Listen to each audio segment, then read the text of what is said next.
All right, well, forget about reading him his Miranda rights. I want you to meet the former CIA operative who says, treat him like the terrorist he is and send him to Gitmo.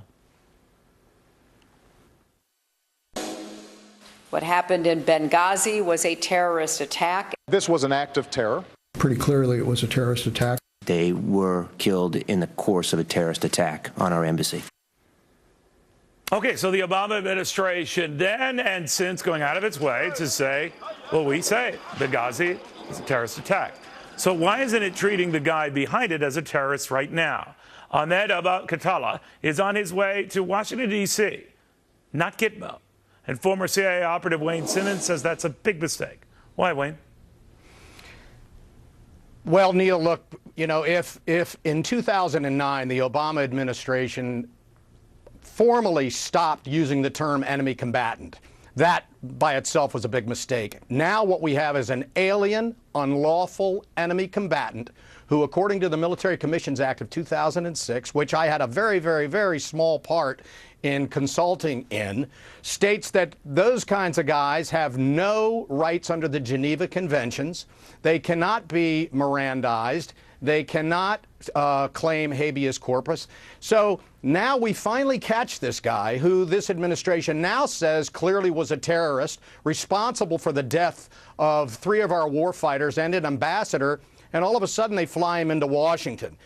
None of us understand this because I think all of us would agree that at some point someone is going to go in there and Mirandize this guy, and that's wrong. All right, now, they can't do that yet when he's on a ship steaming his way here.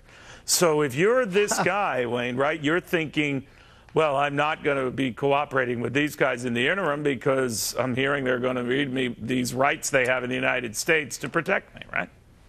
Well, I think that's a good point. Look, I'm not an attorney, so whether or not they can't. I love you just the same. I love you just the same. Thank you, Neil. I appreciate that, really. I don't know whether they can Mirandize this guy or not out in the ocean. What I know is that he's going to clam up tight, and he needs to be heading to Guantanamo Bay, where we can try to elicit some real-time intelligence from the guy. What if we send him to Guantanamo Bay, though? What if we were planning to treat him as a combatant without calling him a combatant and not send him to, let's say, a regular U.S. holding facility, but a military one, just not Gitmo? Well, listen, I think that's part of the, as you know, Neil, and I'm sure your viewers do, that's part of the debate of the entire scenario that we face with Military Commissions Act, whether they're ever afforded any rights under the U.S. Constitution, meaning alien, unlawful enemy combatants. I say no, they have no rights.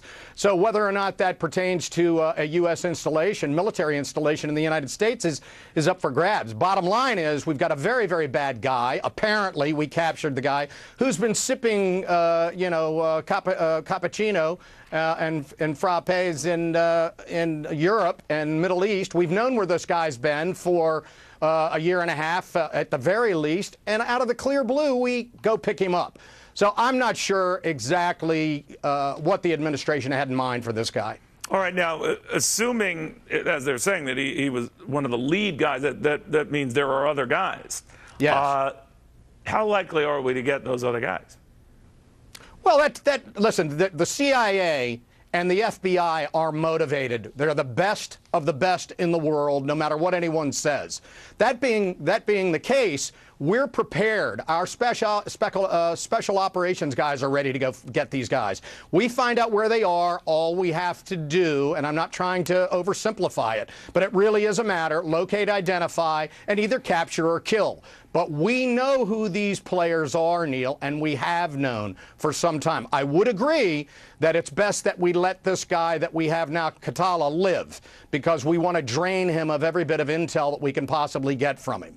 All right, it's going to be less likely, you argue, treating him as a criminal than as a terrorist, though, right? Well, he's a criminal, but he should be treated like an alien, unlawful enemy combatant with absolutely no rights. All right.